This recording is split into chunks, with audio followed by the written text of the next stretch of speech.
Hello friends, welcome to our channel NCERT novel.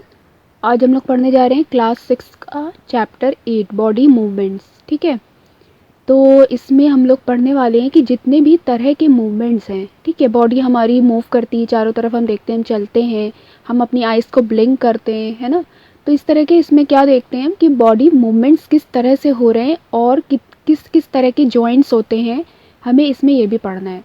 ठीक है, इस चैप्टर को हम 2 पार्ट्स में पढ़ेंगे और पहले ये फर्स्ट पार्ट है जिसमें हम सारे अच्छे से जॉइंट्स के बारे में पढ़ेंगे और जॉइंट्स के नेम पढ़ने के बाद, जैसे कि फिक्स जॉइंट होते हैं, ठीक है, पिवोटल जॉइंट्स होते हैं, तो इस तरह के जॉइंट्स के साथ उनके एग्जांपल्स कि हमारी बॉडी में उसके कौन से जॉइंट्स हैं, ये हम पढ़ते जाएंगे, जिससे हमें बिल्कुल क्लियर हो जाए कि किस तरह से ये हो रहा है। जैसा नाम है कि बॉडी मूवमेंट्स, है ना, आपको पता है कि हमारी बॉडी जिस तरह के मूवमेंट्स करती है उसके बारे में हम लोग इस चैप्टर में पढ़ने जा रहे हैं। ठीक है, तो आप हमारे चैनल को सब्सक्राइब करिए और लाइक करिए और बच्चों तक इसको पहुंचाइए। ठीक है, चलिए चलते हैं हम लोग अपने चैप्टर 8 में, जिसमें ये कह रहे हैं कि हम लोग अपनी आइज़ को ब्लिंक करते हैं, हमारी आंखें हर टाइम थोड़ी थोड़े टाइम के बाद ब्लिंक करती रहती हैं, हिलती रहती हैं। तो ये एक तरह का क्या देखने को मिलता है, मूवमेंट। जब हम सांस लेते हैं या जब हम ब्रीथ करते हैं तो भी हमारी बॉडी में अगर हम ध्यान दें तो हमारा जो रिब केज है वो हिलता है, ठीक है, ऊपर होता है और नीचे होता है। तो इस तरह के बहुत सारे मूवमेंट्स हैं जो हम देखते रहते हैं कि हमारी बॉडी में हो रहे हैं। तो हमें क्या करना है कि हमें एक नोटबुक लेना है और उसमें इस तरह के जो हम अपने चारों तरफ मूवमेंट्स देख रहे हैं उनको क्या करना है, लिखना है। और अगर हमें नहीं समझ में आ रहा है तो हमें अपने फ्रेंड से बात भी करनी है और उससे भी शेयर करके देखना है कि किस किस तरह के हमारे बॉडी पार्ट्स में मूवमेंट होते हैं या हम अपने चारों तरफ किस तरह के मूवमेंट्स को देख रहे हैं। ठीक है, इस तरह से हम करना है। जैसे कि हम स्कूल जाते हैं, स्कूल से आते हैं, तो इस तरह से हम मूवमेंट करते हैं। तो ये मूवमेंट वॉक के फॉर्म में है, run, skip, jump, move from place to place. तो हम इस तरह से क्या करते हैं, मूव करते हैं। तो इसमें हमारी बॉडी का कितना इन्वॉल्वमेंट होता है, क्या क्या इसमें पार्टिसिपेट करता है, हम इस चैप्टर में ये पढ़ने वाले हैं। अब हमें क्या करना है, पहले देख लेते हैं कि बूझो क्या कह रहे हैं। यहाँ पे एक टेबल 8.1 है, उसमें डिस्कस हमें करना है अपने टीचर और पेरेंट्स के साथ, उसको भी हम देखेंगे। इससे पहले देख लेते हैं बूझो क्या कह रहे हैं। Boojho wonders about movements in plants, he knows they do not move from place to place but do they show any other kinds of movement. Boojho को एक ध्यान आ रहा है कि जो प्लांट्स होते हैं वो भी मूव करते हैं, है ना, वो लिविंग है तो वो भी मूव करते हैं और वो एक प्लेस से, लेकिन वो किस तरह से जाते होंगे एक प्लेस से दूसरे प्लेस, तो ये उसको यानी कि उसको हम किसी और तरह का मूवमेंट कहते होंगे। ऑब्वियसली हम लोग इसको पढ़ चुके हैं, क्रीपर्स होते हैं, है ना, क्लिम्बर्स होते हैं, क्रीपर्स होते हैं, तो इनके अपने अपने मूवमेंट होते हैं। कुछ होते हैं जो उनको मतलब केमिकल्स के लिए वो मूव करते हैं, कुछ होते हैं सनलाइट के लिए, उनको एक अपने अपने टर्म देते हैं, है ना, फोटोसिंथेटिक मूवमेंट, या इस तरह से मतलब कि फोटो लाइट के लिए उनके जो मूवमेंट्स होते हैं उनको फोटो मूवमेंट कहते हैं, सिंथेटिक नहीं, फोटो मूवमेंट कहते हैं। तो इस तरह से बहुत सारे मूवमेंट्स होते हैं, लेकिन अब हम लोग यहाँ पे मेनली एनिमल्स के मूवमेंट को देखने जा रहे हैं। ठीक है, प्लांट्स की बात यहाँ पर नहीं है, ये वो हम पीछे पढ़ चुके हैं, क्रीपर्स और क्लिम्बर्स के बारे में हम पीछे पढ़ चुके हैं। लेकिन यहाँ पे बूझो को ये ध्यान आया, तो आप लोग ये भी ध्यान करके सोचिएगा कि प्लांट्स किस तरह मूव करते हैं और क्या चीज़ें उनके लिए रिस्पॉन्सिबल होती हैं मूवमेंट के लिए। अब हम चलते हैं अपने टेबल 8.1 में, जिसमें एनिमल्स का नेम है और उनके पार्ट्स है और वो किस तरह मूव, उनको एक टर्म दिया जाता है, वो यहाँ पे मेंशन है। जैसे काऊ के लिए लिखा है लेग्स, वो वॉक करता है। ह्यूमंस के लिए भी क्या होता है, लेग्स होता है, वो भी वॉक करता है। स्नेक की पूरी होल बॉडी पार्टिसिपेट करती है मूवमेंट में और उसको स्लिथर कहते हैं। ठीक है, तो इस तरह से बर्ड्स के लिए क्या यूज़ होता है, इंसेक्ट के लिए क्या बॉडी पार्टिसिपेट करती है, फिश के लिए, तो ये सब बहुत ईजी है, आपको पता है। तो आप इसको यहाँ पे टेबल को अपने टीचर की हेल्प से या अपने फ्रेंड्स की हेल्प से इसको फिल करिए और इसको कमेंट करिए। ठीक है, ताकि और आपको जो इसमें ना समझ में आए आप उसको कमेंट करिए, आपको यहाँ पर बताया जाएगा। ये बहुत ही ईजी है। यहाँ पे ये बताया जा रहा है कि मूवमेंट के लिए अलग अलग टर्म यूज़ किए जाते हैं। ठीक है, जैसे वॉक हो गया, रन हो गया, fly, jump, creep, crawl, slither, swim. तो ये सारी चीज़ें हैं जो कि अलग अलग एनिमल्स के लिए अलग अलग टर्म यूज़ किया जाता है। जैसे कि अगर हम बात करें अमीबा की, हम लोगों ने पढ़ रखा है अमीबा, इसमें सीडोपोडिया जो होते हैं वो रिस्पॉन्सिबल होते हैं मूवमेंट के लिए।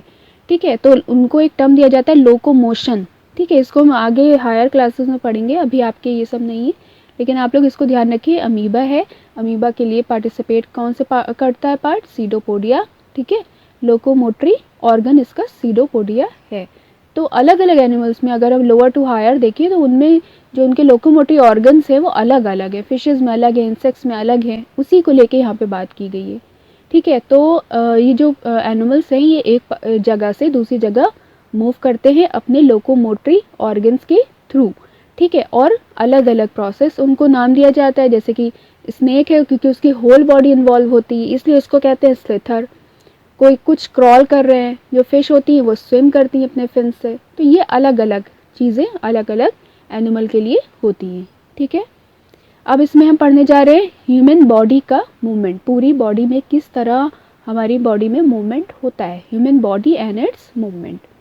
तो यहाँ पे ये कह रहे हैं कि हमें इसको let us look closely at some of our own movements to begin before looking at all these varieties of movements in animal do enjoy physical. यहाँ पे ये बता रहे हैं कि जैसे सब हम स्कूल जाते हैं तो वहाँ पे 0 पीरियड होता है या जो भी होता है उसमें एक्सरसाइज, फिजिकल एक्सरसाइज करवाई जाती है। ठीक है, फिजिकल एजुकेशन में तो उसमें आपके क्या होता है, क्या क्या मूव करता है। जब हम अपनी बॉडी को वार्म अप करते हैं तो हमारे हैंड मूव करते हैं, हमारे लेग्स, ये सब डिफरेंट एक्सरसाइज के थ्रू हमारी पूरी बॉडी मूव करती है। तो हम देखते हैं कि हमारी बॉडी में किस किस तरह के मूवमेंट्स हो रहे हैं।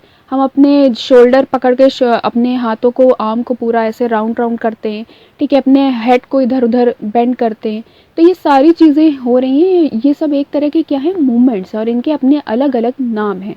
तो हम इसके बारे में पढ़ने जा रहे हैं। एग्जाम्पल यहाँ पे ये दे रहे हैं कि जैसे इमेजिन कीजिए कि जैसे एक बॉल है ना, an imaginary ball at an imaginary wicket, how did you move your arm. ठीक है, जैसे क्रिकेटर्स होते हैं जब वो बैटिंग करते हैं तो किस तरह से वो बेंड करते हैं अपने बैट को बॉल की तरफ। ठीक है, किस तरह जब कोई बॉलर होता है वो सर्कुलर जब बॉलिंग करता है तो वो किस तरह अपने हाथ को घुमाता है। तो इस तरह के मूवमेंट्स होते हैं, शोल्डर के थ्रू हो रहे हैं, तो इस तरह के मूवमेंट को हम सर्कुलर मूवमेंट कह रहे हैं। तो यहाँ पे हमें ये ध्यान देना है किस किस तरह से हम अपने जो लेग है उसको बेंड करते हैं। ठीक है, रोटेट कर रहे हैं, तो ये किस तरह से पॉसिबल है। या अगर हम बात करें अपने एल्बो को, एल्बो हमारी जो कोहनी होती है वो हम अपनी उंगलियों को अगर हम अपने शोल्डर से मिलाते हैं तो उसको हम किस तरह से बेंड कर रहे हैं या स्ट्रेच कर रहे हैं, साइड स्ट्रेचिंग हो रही है। तो ये किस तरह से होता है, क्या चीज़ें हैं जो इन्वॉल्व है। भाई हमारी बॉडी है, ऑब्वियसली उसमें क्या है, बोन्स है, बोन्स की वजह से ये पॉसिबल है, और बोन्स के साथ साथ क्या है ये भी हम देखेंगे। ठीक है, तो हमें ध्यान देना है कि हमारी बॉडी में किस किस तरह के पार्ट्स हैं और जो कि मूवमेंट्स के लिए इन्वॉल्वमेंट उनका हो रहा है। सिर्फ बोन्स ही रिस्पॉन्सिबल होती हैं या कोई और भी चीज़ें हैं जिनकी वजह से हमारी बॉडी में मूवमेंट्स हो रहा है, तो ये हमें देखना है।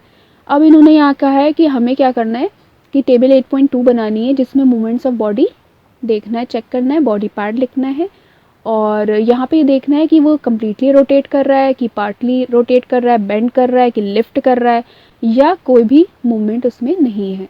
तो यहाँ पे आपके बॉडी पार्ट्स लिख दिए गए लाइन से, जैसे कि नेक है तो नेक जो होती है वो कम्प्लीटली रोटेट हमारी नहीं करती है, आउल की करती है। ठीक है, तो ये जो हुआ हमारे केस में क्या हुआ, पार्टली रोटेट हुआ। ठीक है, अब रिस्ट के केस में हमें अपने चेक करना है कि ये कम्प्लीटली रोटेशन है या नहीं है। इसी तरह से finger, knee, ankle, toe, back, head, elbow, arm, इस तरह के हमें बना के और उसको हमें चेक करना है कि ये कम्प्लीटली रोटेशन है या नहीं है। तो उसको हमें या बेंड है या लिफ्ट है, वहाँ पे उसको येस और नो मेंशन करना है। ठीक है, तो ये टेबल आप आराम से बना सकते हैं, और इसमें जो भी प्रॉब्लम आपकी बॉडी से रिलेटेड है आप खुद करके जो मिरर है उसके सामने चेक करिए, और चेक करके इसको फिल करके आप कमेंट सेक्शन में मेंशन कीजिए ताकि आप पता चले कि आपको ये समझ में आया या नहीं आया। और उसके बाद अगर कुछ भी गलत होता है तो उसको देख के सही किया जाएगा। ओके, फिर यहाँ पे बात करें why is it that are able to move a few parts of our body easily in various direction and some only in one direction, why are we unable to move some parts at all. यहाँ पे ये कह रहे हैं कि हम कुछ parts होते हैं जो पूरी तरह से उनको मूव कर लेते हैं जिस डायरेक्शन में चाहते हैं, लेकिन कुछ होते हैं जो सिर्फ एक ही डायरेक्शन में यूनिडायरेक्शनल हैं, है ना। तो ऐसा क्यों हो रहा है ये हम एक्टिविटीज़ के थ्रू समझेंगे। किस तरह के जॉइंट्स इन्वॉल्व हैं, क्या हमारी बॉडी में बोन्स के अलावा भी कुछ चीज़ें जैसे कि कार्टिलेज हो गई, क्या वो उसका भी इन्वॉल्वमेंट है कि नहीं है, या किस किस तरह के जॉइंट्स कहाँ पर हैं। ठीक है, और कौन इसके लिए रिस्पॉन्सिबल है, तो ये सब हम इसमें पढ़ने जा रहे हैं। अब हम इन चीज़ों को एक्टिविटी के थ्रू समझेंगे। ठीक है, हमें क्या करना है, देखिए एक स्केल लेना है अपने आर्म के बराबर और उसे अपनी एल्बो से ऐसे लगा के ऐसे उसको सेंटर में रख के, और हमें उसे किसी भी धागे से या रस्सी से उसे बंद कर लेना है, टाइट कर लेना है। उसके बाद अब हम ये देख पा रहे हैं कि क्या इसके बाद हम अपनी आर्म को हिला पा रहे हैं। Ask your friend to tie the scale and your arm together, now try to bend your elbow, are you able to do it. क्या हम इसको बेंड कर पाएंगे? तो इसको बिल्कुल भी हम बेंड नहीं कर पाएंगे, क्योंकि हमारे उसमें वो लगी हुई है, एक वुडन स्केल लगा हुआ है। Did you notice that we are able to bend or rotate our body in place where two parts of our body seem to be joined together? यहाँ पे हमने क्या देखा कि अगर हमारे हाथ में, यहाँ पर आर्म में एक ही बोन होती, जैसे कि ये स्केल है, यानी कि एक बोन होती, तो हम इसको हिला नहीं पाते, इसको बेंड नहीं कर पाते। लेकिन यहाँ पे देखिए कि हमारे यहाँ पे क्या है, बीच में एक जॉइंट्स है यहाँ पे, ठीक है, यहाँ से यहाँ तक अलग है और ये फिर अलग है, और ये बाकी पोर्शन यहाँ का अलग है, अलग अलग बोन से मिलकर बना है। यानी कि यहाँ पे क्या होते हैं, जॉइंट्स होते हैं, और जॉइंट्स की वजह से ही हमारी बेंडिंग होती है। अगर जॉइंट्स नहीं होते तो हमारी बेंडिंग यहाँ पर नहीं होती, ठीक है। तो यहाँ पे ये कहा जा रहा है कि यहाँ पे हमारे क्या होते हैं, जॉइंट्स होते हैं। जैसे कि अगर हम देखें तो यहाँ पे कह रहे हैं, जॉइंट की बात करें तो एल्बो में जॉइंट होता है, हमारे शोल्डर में जॉइंट होता है, और हमारे नेक में भी जॉइंट होते हैं, जो कि रिस्पॉन्सिबल होते हैं मूवमेंट के लिए। इन्हीं को क्या कहते हैं, हम जॉइंट्स कहते हैं, ठीक है। Can you name more such joints? If our body has no joints, do you think it would be possible for us to move in any way at all? Obviously अगर हमारी बॉडी में joints नहीं होते तो हम बिल्कुल भी move नहीं कर पाते, इसलिए जॉइंट्स हमारी बॉडी के लिए बहुत ही इम्पॉर्टेंट है, ठीक है। अब हम आगे बात करते हैं, और यहाँ पे कह रहे हैं कि हमें क्या करना है, अपने फिंगर से अपनी बॉडी के पार्ट्स को टच करना है, ठीक है। हमें शोल्डर टच करना है, चेक करना है, उसके बाद हैंड्स को टच करके देखना है, फिर अपने लेग्स को, अपने फिंगर को, अपने टोस को, ठीक है। जब हम उसको टच करते हैं तो हम फील करते हैं कि कुछ यहाँ पर हार्ड सा है, जो हम प्रेस कर रहे हैं, तो मसल के नीचे कोई चीज़ है हार्ड। जब हम उसको प्रेस करते हैं तो देखते हैं कि यहाँ पर कुछ है, और अपनी फिंगर को भी टच करते हैं तो हमें समझ में आ रहा है कि अंदर कुछ ऐसा है। द हार्ड जो स्ट्रक्चर हमें फील हो रहा है वो हमारी क्या है, बोन्स हैं, ठीक है। आप सभी को पता है कि हमारे बॉडी में क्या है, यहाँ पे बोन्स हैं। तो हमने जॉइंट्स के बारे में पढ़ा, और अब हम पढ़ रहे हैं बोन्स के बारे में, ठीक है। Repeat this activity on other part of your body, so many bones, ठीक है। अगर हम इसको रिपीट करें और अगर अलग अलग चेक करें तो हमें समझ में आएगा कि हमारी बॉडी में अलग अलग जगह पे बोन्स हैं, ठीक है। हमारी बॉडी बोन्स से मिलके बनी हुई है। और अगर आपको ये इजीली देखना हो तो आप किसी भी छोटा जो बच्चा है या चाइल्ड है, आप उसको देख सकते हैं, उसकी बॉडी में आपको इजीली समझ में आएगा कि कहाँ कहाँ पे किस तरह से क्या है। अब बात कर रहे हैं, यहाँ पे ये कह रहे हैं कि bones can not be bend, so how do we bend our our elbow? हमारी जो बोन्स हैं वो बिल्कुल भी बेंड नहीं करती, ठीक है। तो किस तरह हमारी एल्बो ने बेंड किया? ऑब्वियसली क्या हुआ कि जॉइंट्स थे वहाँ पे, जॉइंट्स होने की वजह से मूवमेंट हुआ, है ना। अब बात करते हैं, it is not one long bone from upper arm, हमारी जो अपर आर्म है उसमें एक बोन नहीं है, रिस्ट मतलब पूरे ऊपर शोल्डर से नीचे लेकर और रिस्ट तक हमारी एक बोन नहीं, उसको पार्ट में इसीलिए डिवाइड किया गया है ताकि हम स्पेशल जॉइंट्स दिए गए हैं ताकि हम उसको मूव कर सकें। तो ये बात हमें समझना है कि हमारा जो आर्म हमें एक दिखती है उसमें कई तरह की बोन्स और जॉइंट्स का इन्वॉल्वमेंट है। It is different bones joint together at the elbow. Similarly there are many bones present in each part of the body. इसी तरह हमारी बॉडी में अलग अलग जगह पे अलग अलग तरह के जॉइंट्स से और बोन्स बनाई गई हैं ताकि हम प्रॉपरली मूव कर पाएँ। जैसे कि अभी हम पढ़ेंगे, जो हमारी वर्टिब्रल कॉलम है, पीछे स्पाइनल कॉर्ड होती है, तो उसमें हमारी 33 बोन्स होती हैं ताकि हम प्रॉपरली जितना चाहें उतना झुक पाएँ और जितना कम झुकना चाहें तो वो इसलिए उसको एक बोन नहीं बनाई गई है फुल, उसको 33 को जोड़ते हुए बनाई गई है, नेचर ने बनाया है ताकि हम उसको पूरी तरह से मूव कर सकें, जितना चाहें स्ट्रेच कर सकें। वी कैन बेंड और move our body only at those points where bones meet, ठीक है। हम वहीं पे बेंड और मूव कर पाते हैं जहाँ पे हमारी दो जो बोन्स होती हैं वो जुड़ती हैं, आपस में मीट करती हैं जिस पॉइंट पे, और वही पॉइंट हमारा क्या कहलाता है, जॉइंट्स कहलाते हैं, ठीक है। तो हम ये समझ गए कि हमारी बॉडी के लिए मूवमेंट इंपॉर्टेंट है और मूवमेंट के लिए बोन्स का होना इंपॉर्टेंट है, और बोन्स के लिए जॉइंट्स का होना इंपॉर्टेंट है। जब प्रॉपर जॉइंट्स होंगे तभी हम हर तरह का मूवमेंट कर पाएंगे, ठीक है। तो हमें यहाँ पे क्या करना है, बहुत सारे टाइप्स ऑफ जॉइंट्स पढ़ना है जिसकी हेल्प से हम कोई भी एक्टिविटीज़ या मूवमेंट कर पाते हैं। तब हम वन बाय वन क्या करेंगे, जॉइंट्स के बारे में पढ़ना शुरू करेंगे। सबसे पहले हम पढ़ रहे हैं बॉल एंड सॉकेट जॉइंट्स, ठीक है। अब आपको याद रखना, नंबर 1 पहला हमने पढ़ा बॉल एंड सॉकेट जॉइंट, इसको हम एक एक्टिविटी के थ्रू समझेंगे। सबसे पहले हमें क्या करना है, बहुत ही ईजी है, इसको पिक्चर के थ्रू देखते हैं। यहाँ पे हमें एक बॉल बना लेना है, उसके बाद यहाँ पे एक बॉल फिट करना है, ठीक है। और इस बॉल को ऐसे रखना है कि इसमें एक सिलेंडर का, पेपर का सिलेंडर बना के इसमें हम अंदर डाल दें। उसके बाद हम इसको ऐसे करके घुमाएंगे तो हम देखेंगे ये पूरा मूव कर पा रही है। यहाँ पे making a ball and socket joint बना के दिखाया गया है। इस एक्टिविटी में यही किया गया है। Does the ball rotate freely inside the ball, does the paper cylinder also rotate, है ना, रोटेट कर पा रहा है, बॉल भी मूव करी है यहाँ पर और ये भी पूरा सिलेंडर भी हमारा मूव कर रहा है। Now imagine that the paper cylinder is your arm, ये जो पेपर सिलेंडर है आपकी ये आर्म है और जो बॉल है उसके एंड पे and the ball is it and the ball is like the part of the shoulder, जो ऊपर का बाउल आपका ये दिया गया ये आपका शोल्डर है, ठीक है। ये इमेजिन करिए तो उससे आपको समझ में आ जाएगा कि किस तरह से शोल्डर आर्म जॉइंट रहते हैं और किस तरह से ये मूव करता है। अगर हम देखें तो अपना पूरी आर्म हम 360 डिग्री पे घुमा सकते हैं, ठीक है। तो कैसे घुमा रहे हैं, ये मूवमेंट हम कैसे कर रहे हैं, क्योंकि यहाँ पर जॉइंट है जिसका नाम है बॉल एंड सॉकेट जॉइंट, ठीक है। तो बॉल एंड सॉकेट जॉइंट का एग्जाम्पल क्या हो गया, शोल्डर, शोल्डर जिसकी वजह से आर्म पूरा मूव कर पाती है।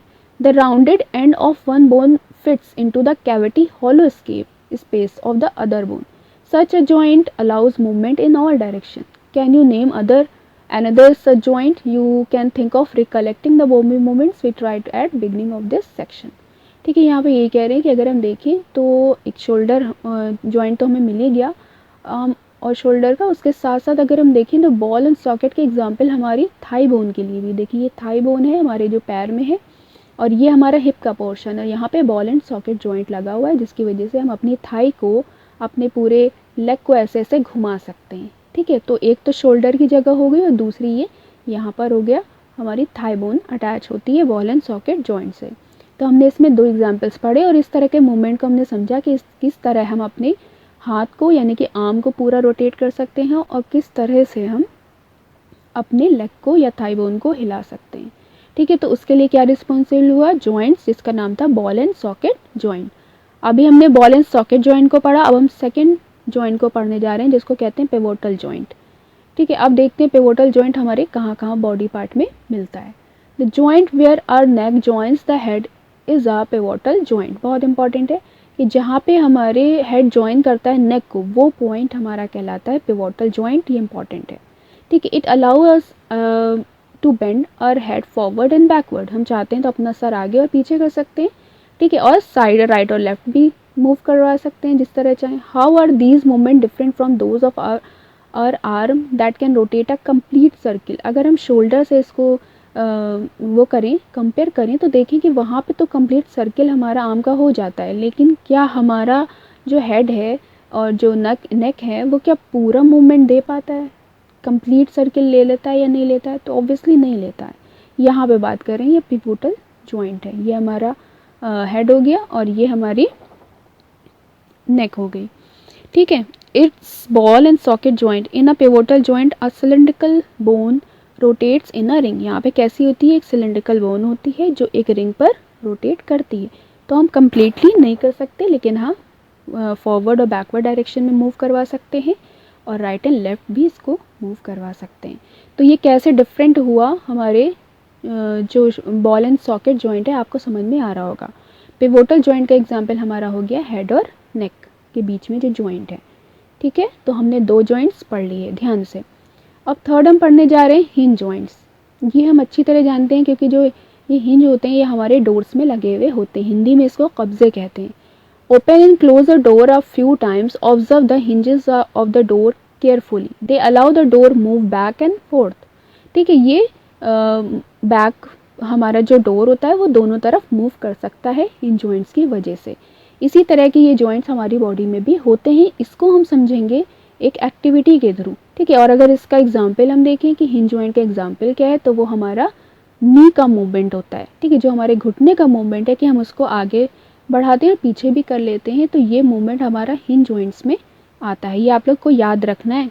बॉल एंड सॉकेट जॉइंट हमें कहाँ पे मिला था, शोल्डर पर और थाई बोन के पास, ठीक है, कंप्लीटली रोटेट कर पा रहे थे हम। फिर हमें पिवोटल जॉइंट मिला था जो हमारे हेड और नेक के बीच में मिला। अब हम थर्ड पढ़ रहे हैं हिंज जॉइंट। हिंज जॉइंट हमें कहाँ फिलहाल मिल रहा है, एक तो हमारे नी में मिलेगा और एक हमारे एल्बो में भी मिलेगा, इसको हम अभी पढ़ते हैं।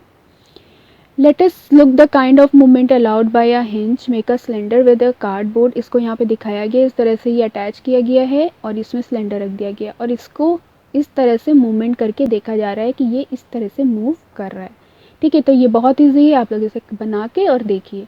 तो ये जो मूवमेंट हो रहा है ना, ये हिंज जॉइंट का एग्जाम्पल है। एक तो आपका नी हो गया यहाँ पर, ये आगे की तरफ हम मूव करवाते हैं, पीछे की तरफ करवाते हैं।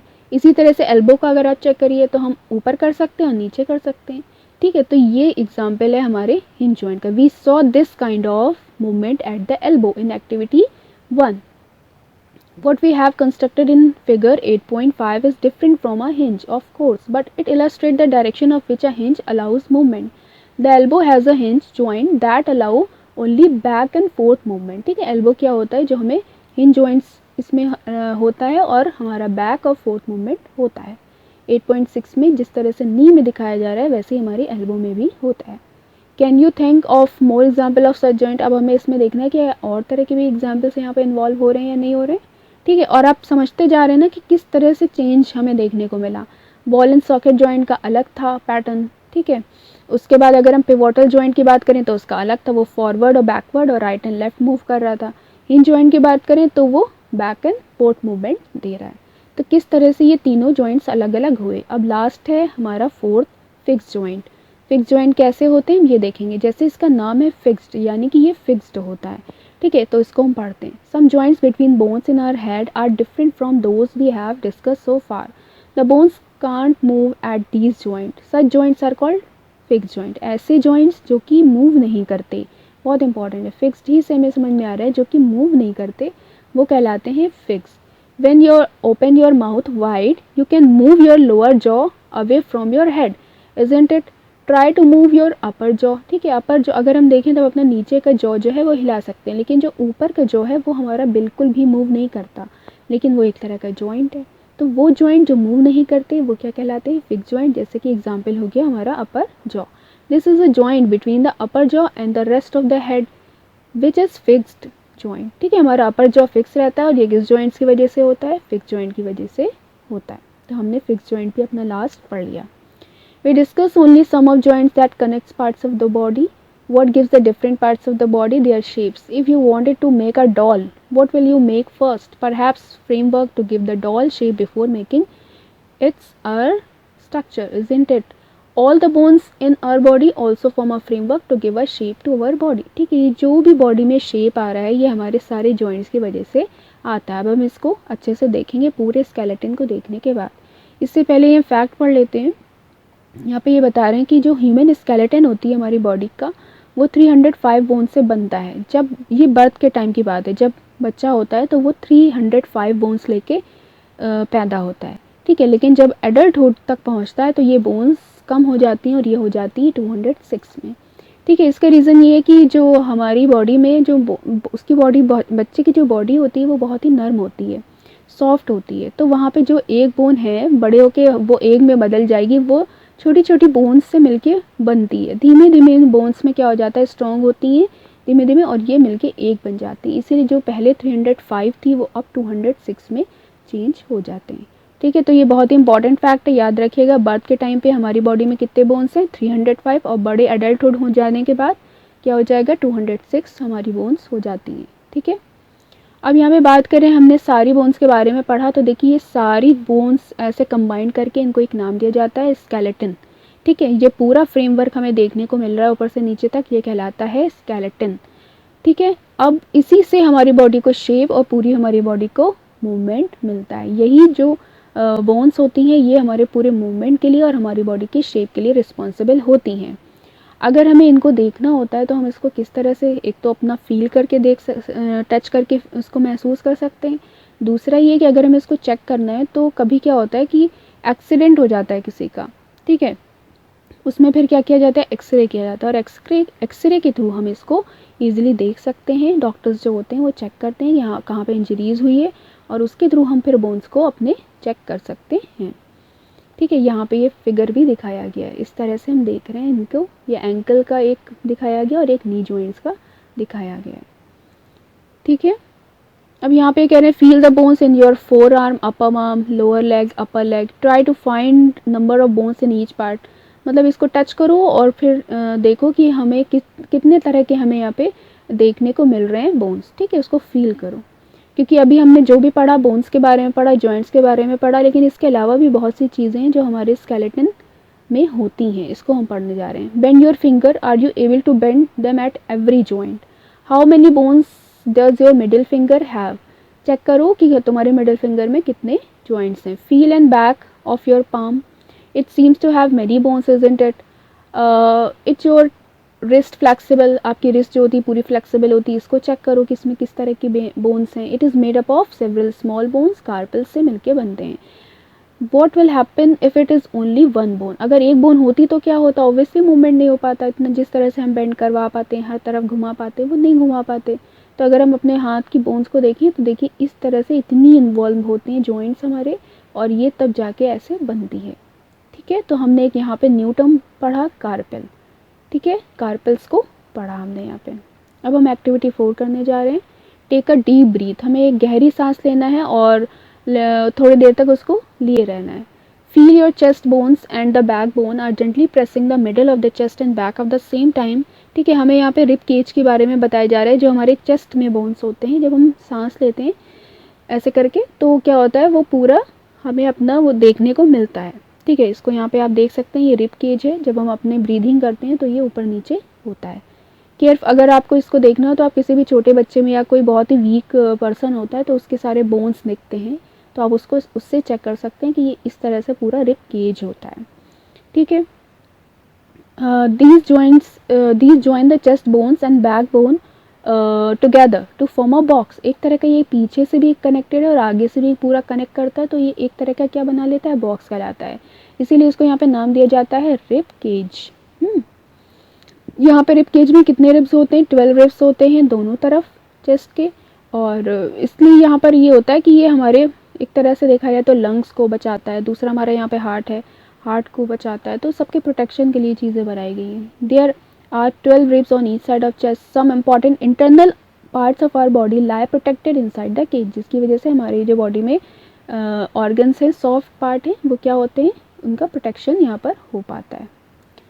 अब हमें क्या करना है? Ask some friend to touch their toes without bending their knees. अब हमें क्या करना है?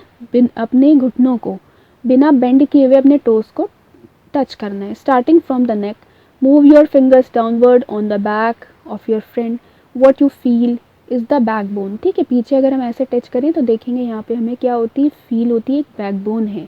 It is made of many small bones called vertebrae, ठीक है। ये क्या कहलाता है, आपका पूरा कॉलम है, इसलिए यहाँ पे इसको वर्टेब्रल कॉलम कहते हैं। और एक अगर अलग अलग हम इनको देखें तो यहाँ पे 33 वर्टेब्री होती हैं, ठीक है। सबके अपने अलग अलग नेम होते हैं। आपके अभी क्लास में इतना नहीं है कि इनका नाम बताया जाए, वैसे क्या होता है, एटलस, एक्सिस, ये सब इनके नेम होते हैं अलग अलग। The rib cage is joint to these bone, जो रिब केज ऊपर हमने पढ़ा था वो पीछे इनसे क्या रहता है, ज्वाइंट रहता है पूरी तरह से, ठीक है। तो आगे रिब केज है, पीछे पूरा हमारा वर्टेब्रल कॉलम है। यहाँ हम सिंपल लैंग्वेज में क्या कह सकते हैं, back bone. If back bone was made up of only one long bone, will your friend be able to bend, ठीक है। अगर सिर्फ एक बोन होती तो क्या हम मूव कर पाते? ऑब्वियसली नहीं। शुरू में जो एक्टिविटी 1 में हमने अपने हाथ में एल्बो जॉइंट पर हमने पूरा स्केल अपना टाइट कर लिया था, तो क्या हम अपने हाथ को हिला पा रहे थे? नहीं, हम सीधा उसको रख सकते थे बस, है ना। उसी तरह से अगर यहाँ पे एक बोन होती पूरी तो हम बेंड नहीं कर पाते, अपनी बॉडी को स्ट्रेच नहीं कर पाते, झुक नहीं पाते। तो ये सारी चीज़ें इसीलिए बनाई गई हैं ताकि हम प्रॉपरली हम मूव कर पाएँ। Make your friend stand with both hands press to the wall and ask her to push the wall. Do you notice, अगर हम अपने फ्रेंड को खड़ा करें और कहें कि तुम पुश करो वॉल को, तो हम क्या देखेंगे कि वहाँ पर हमें शोल्डर्स, जब हम प्रेस करेंगे इसको तो वो हमारा जो शोल्डर बोन होगा वो निकल के बाहर आएगा, ऊपर की तरफ पुल होगा। They are called shoulder bones, इसको हम क्या कहेंगे, शोल्डर बोन्स कहेंगे, ठीक है। अब हमें करना है, इस फिगर को देखना है, पेल्विक बोन्स यहाँ पे दिखाए गए हैं, ठीक है। जहाँ हमने पढ़ा था पिवोटल जॉइंट पढ़ा था, देखिए वो ये आपका जॉइंट था पूरा, ये आपकी थाई बोन जा रही है और ये आपका पोर्शन है। तो ये किस तरह की बोन्स कहलाती हैं, ये कहलाती हैं, ये हमारे बॉडी में स्टमक के जस्ट नीचे पोर्शन होता है जिसको हम कहते हैं पेल्विक बोन्स, ठीक है। इसके थ्रू हम नीचे बैठ पाते हैं और खड़े हो पाते हैं, और हमारी थाई भी यहाँ पे इससे, थाई बोन जो होती है वो इससे जुड़ी रहती है, तो ये आप ध्यान रखिएगा कि ये किस तरह से अरेंज है। पेल्विक मतलब ऊपर की तरफ इधर रिब है, पीछे की तरफ हमारी वर्टिब्रल कॉलम है और स्टमक के जस्ट नीचे, ऊपर तो हमारे रिब केज हो गए, नीचे यहाँ पे पेल्विक बोन्स ऐसे जुड़ी हुई हैं। ये हमारे पीछे इसके हिप होते हैं और यहाँ पर ये देखिए आपकी वर्टिब्रल कॉलम यहाँ तक आ रही है और यहाँ से ये अटैच हो गई हमारी थाई बोन, जिससे हमारे पूरे लेग्स जो होते हैं वो अटैच रहते हैं। तो इस तरह से हमारी पूरी बॉडी बनी हुई है। ये यहाँ पे स्केलेटन में देखने को आपको आराम से मिलेगा। ये देखिए स्कल हो गया पूरा, फिर आपकी ये नेक हो गई, ये शोल्डर आया, ये आपकी आर्म आए, ये आपकी रिब केज हुई। ठीक है, रिब केज के पीछे देखें तो ये पूरा यहाँ तक वर्टिब्रल कॉलम आया। ठीक है, बस ये स्पेस हमारा थोड़ा सा रहता है और फिर ये हमारी पेल्विक बोन्स आ गई। इन पेल्विक बोन्स से ये हमारे जॉइंट्स के थ्रू यहाँ पे बॉल एंड सॉकेट जॉइंट है और ये हमारी पूरी ये लेग्स आ गए और ये पूरा नीचे तक आ गया। ठीक है, तो इस तरह से पूरा इन्वॉल्वमेंट यहाँ पे रहता है। तो ये हमारा पूरा बोन्स और इसके अलावा भी हमने काफ़ी चीज़ें देखी कि किस तरह की चीज़ें मिलके हमारी मूवमेंट के लिए ये रिस्पॉन्सिबल हो रहे हैं। अब हम स्कल को भी एक बार देख लेते हैं। The skull is made up of many bones joint together. ये स्कल जो होता है बहुत सारी बोन से मिलकर बनता है। ठीक है, और ये हमारे ब्रेन को प्रोटेक्शन देता है, तो ये बहुत ही इंपॉर्टेंट होता है। We discussed many bones and joints of our skeleton. ठीक है, हम अपने स्केलेटन सिस्टम के बहुत सारे जॉइंट्स और बोन्स को डिस्कस कर चुके हैं, लेकिन इसके अलावा भी कई एडिशनल पार्ट्स होते हैं जो कि हमारी बॉडी में होते हैं। ठीक है, अगर हम इसको चेक करना चाहें तो हम इसको देख सकते हैं। जैसे कि हमारे ईयर है, ये ईयर है, तो इसमें अगर हम ऊपर की तरफ टच करके देखें और एक बार नीचे लोब को चेक करें तो हमें पता चलेगा कि यहाँ पे कुछ अलग है और यहाँ पे कुछ अलग है। तो ये जो आपको थोड़ा सा टाइट हार्ड पोर्शन लग रहा है, ये बोन तो नहीं है, लेकिन इसको नाम दिया जाता है कार्टिलेज का। ठीक है, तो ये क्या होती है, हमारी कार्टिलेज होती है। इसको एक बार पढ़ते हैं। यहाँ पे कह रहे हैं some additional part of the skeleton that are not as hard as the bones and which can be bend, these are called cartilage. Feel your ear, अपने एयर में हमें फील करके देखना है कि ये क्या है। इसकी बात हम लोग कर चुके हैं। ठीक है, यहाँ पे बता चुके हैं you do feel something in the upper parts of ear that is not as soft as the ear lobe but not as hard as the bone, isn't it?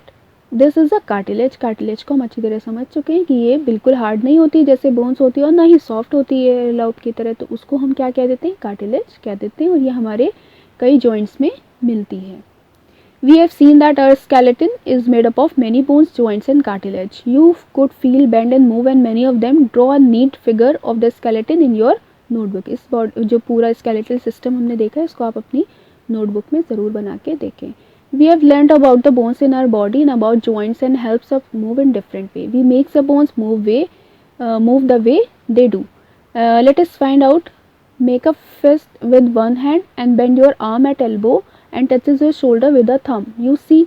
अब हमें यहाँ पे सिंपल क्या करना है, कह रहे हैं कि हमें ऐसे यहाँ पे अपना हाथ ऐसे फ्री है, अब हमें इसको यहाँ करना है, इसको स्ट्रेच करके हमें यहाँ पे इसको मिलाना है। मिलाएं या हम ऐसे भी रख सकते हैं, तो हम देखेंगे कि कुछ मांस सा यहाँ पे फूल के आ जाता है। ठीक है, तो ये क्या है, इसको हम कह देते हैं मसल। ठीक है, जो फूल के हमें दिख रहा है, सोलन पार्ट दिख रहा है रीजन, इसको हम कहते हैं मसल। और ये जो मसल होते हैं ये कॉन्ट्रैक्ट भी करते हैं और रिलैक्स भी करते हैं। The muscle bulged due to contraction. It became smaller in length. इनकी लेंथ भी कम हो गई और ये फूल गए। Now bring your arm back to its normal position. What happened to the muscle? वापस हो जाएगी। ठीक है, अपनी कंडीशन में आ जाएगी। अब यहाँ पे हमें मसल के मूवमेंट को एक तरह से बस समझना है कि when contracted the muscle become shorter, stiffer and thicker. जब हम कॉन्ट्रैक्ट करते हैं मसल को तो वो छोटी हो जाती है, स्टिफर हो जाती है और थिकर हो जाती है और ये बोन्स को पुल करती है। पुश कभी भी नहीं करेगी, हमेशा पुल करेगी। मसल जो वर्क करती है वो पेयर्स के फॉर्म में वर्क करती है। ठीक है, कैसे करती है, जब एक मसल हमारी कॉन्ट्रैक्ट करती है तो दूसरी हमारी क्या कर रही होती है, रिलैक्स। कैसे होगा ये देखिए, when one of them contracts the bone is pulled in the direction, the other muscle of the pair relax, उस टाइम पे वो रिलैक्स कर रही होती है। To move the bone in the opposite direction, the relaxed muscle contracts to pull the bone towards its original position while the first relaxes. ठीक है, इस तरह से मूवमेंट चलता रहता है, एक कॉन्ट्रैक्ट करता है, दूसरी क्या करती है, रिलैक्स करती है। ये हम अपने हाथ को ऐसे कर करके देख सकते हैं कि अभी एक कंडीशन में हमारा हैंड है, उसके बाद जैसे ही हम इसको ऊपर हाथ को उठाते हैं तो जो हमारी मसल जो होती है भूल जाती है, तो पहली वाली रिलैक्स करने रहती है और दूसरी वाली कॉन्ट्रैक्शन की कंडीशन में आ जाती है। तो जो मसल होती है वो क्या करती है, सिर्फ पुल करती है, इट कैन नॉट पुश, ये ध्यान रखिएगा, सिर्फ पुल करती है। Thus two muscles have work together to move a bone, किसी भी बोन के मूवमेंट में टू मसल का काम होता है, यानी कि वन पेयर का काम होती है, एक क्या करती है कॉन्ट्रैक्ट, दूसरी रिलैक्स करती है। Our muscles in bone always required for movement, how do other animals move, ठीक है, अब बात की जा रही है, हमारी बात हो गई और जो एनिमल्स होते हैं वो किस तरह मूव करते हैं। Do all animal have bones, क्या सारे एनिमल्स के पास बोन्स होती है। व्हाट अबाउट अर्थवॉर्म, आप अर्थवॉर्म को के लिए सोचिए कि क्या इसमें बोन्स होती है। Let us study the manner of the movement that the gait of some animals, अब इसमें हमें क्या करना है कि सारे एनिमल्स के जो भी इस बुक में दिए गए हैं उनमें देखना है कि बोन्स या स्केलेटल सिस्टम किस तरह से इनके अंदर डेवलप होता है या उसकी जगह पे क्या मॉडिफाइड फॉर्म होती है। जैसे अभी हमने लोअर ऑर्गेनिज्म की बात की थी अमीबा की, उसके अंदर क्या होते हैं, सीडोपोडिया होते हैं, क्योंकि यहाँ पे ऑर्गन सिस्टम डेवलप ही नहीं होता। तो ये जो सीडोपोडिया होते हैं ये लोकोमोटरी ऑर्गन की तरह हेल्प करते हैं और उसको मूवमेंट में इसका पार्टिसिपेशन करते हैं, ठीक है, मूव इसी के थ्रू वो कर पाता है। तो अब और अदर ऑर्गन्स हैं और एनिमल्स हैं, उनको हम देखेंगे, जैसे कि अर्थवॉर्म है, स्नेल है, कॉकरोच है, ठीक है, इसको हम चेक करेंगे। और हमारे ये एवीज हो गए यानी कि फिशेज़ हो गए और बर्ड्स हो गए, तो ये किस तरह से मूव करते हैं और क्या चीज़ें इन लोग के लिए रिस्पॉन्सिबल होती हैं, ये हम लोग अपने चैप्टर के पार्ट 2 में पढ़ेंगे। पार्ट 1 आपका यहीं ख़त्म होता है। आप पढ़ते रहिए और जो भी प्रॉब्लम हो पूछते रहिए, आपको इसी तरह से पढ़ाया जाएगा। और आप चैनल को सब्सक्राइब और लाइक करना ना भूलें। Okay, thank you so much.